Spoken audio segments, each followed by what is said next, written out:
So, magandang hapong mga kajak. Medyo, ayan, paggabi na pero tinatapos natin, no? Ipakita ko sa inyo kung anong problema ng transmission na ito. Wala siya o meron siyang tinatawag na code, stuck on, yung kanyang A. So, i-check natin. Ayan, binababa na ng mga kasama natin yung Ford Fiesta na transmission at makita natin kung ano yung tsura, kung bakit siya nagkakaproblema. So, may dragging siya, stuck on, may time na ayaw na mag-abante. So, i-check natin mga kajak. Ito ang problema niyan. Ayan. So, kinukuha na yung ating tinatawag na transmission. Yun. Ayan. Tapos mamaya, pakita ko mga kajak kung anong tsura para sa ganun, malaman natin kung anong problema ng transmission na yan. Ayan. So, ayan, natanggal na yung ating tinatawag na dual clutch. Yun. So, inspect natin, no? Pero lalo natin makikita yan, mga kajak, pagka binaklas natin, kung bakit siya nagkakaroon ng stuck on, no? Ayan. Tarisin muna natin yung clip para makita na natin sa loob.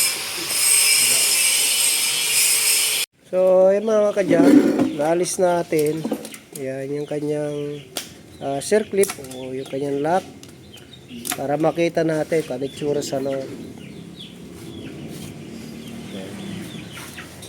Pero yung puti oh, yung puti na walang laman isa.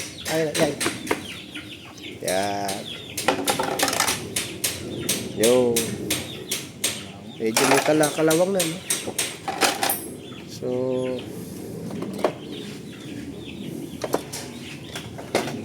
yan, tanggalin yung lock na ito.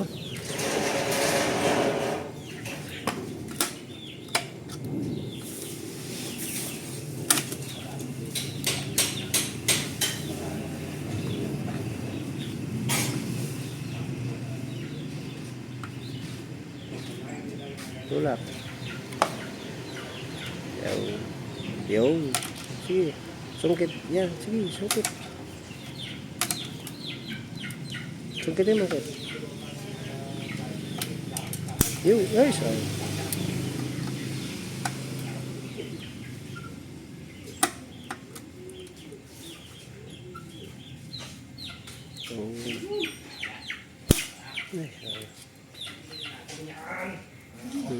Berat.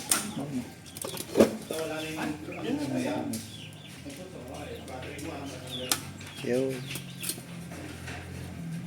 Mauna ka na, Bong?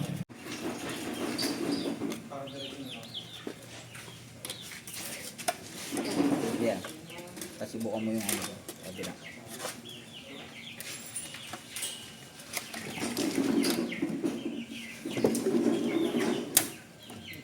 Yan, dito ka.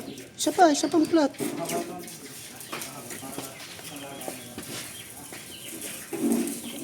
Yan.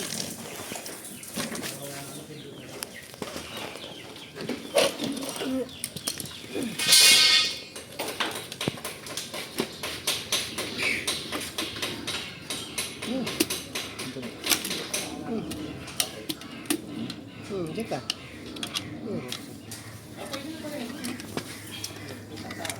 Sa dulo. Dito.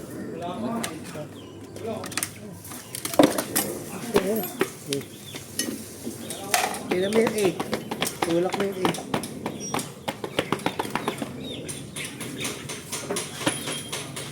Saan ang 8? May ano ko dyan, Mike? Ocho. Bigay niya din. Hindi, patukod muna sana doon. Saan mo na yan? Ay, patukod. Ocho yan ako eh. Ano po? Isa. Yan.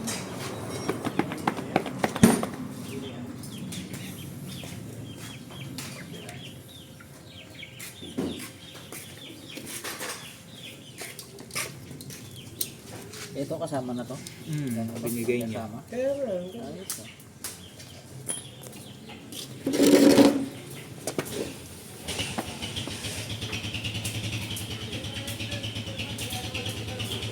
Yung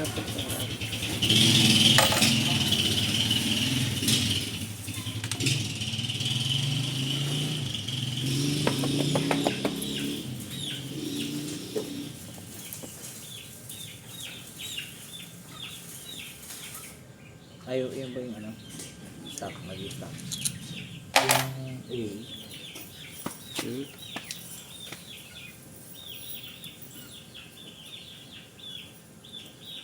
Yung mga ganito, pag lalagyan ng mga tornilyo lagi, buksan nyo lang ng ganun. Tapos huwag nyo tatapos. Diba? Para lagi yung tornilyo niya. Hindi nawawala. Hindi na ako. Nabubuko din. Isama mo na rin dyan. Yung ano. Diba?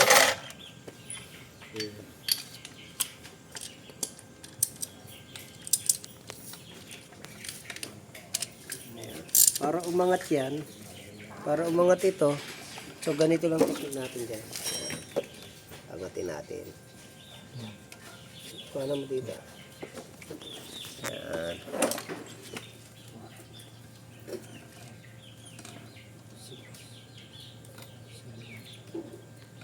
Spray mo WD-40. Yun. Tumutugan. Nakailan ka na? 10 po. Hindi pa rin naman. Kaya mong WD-40 yun. Oh.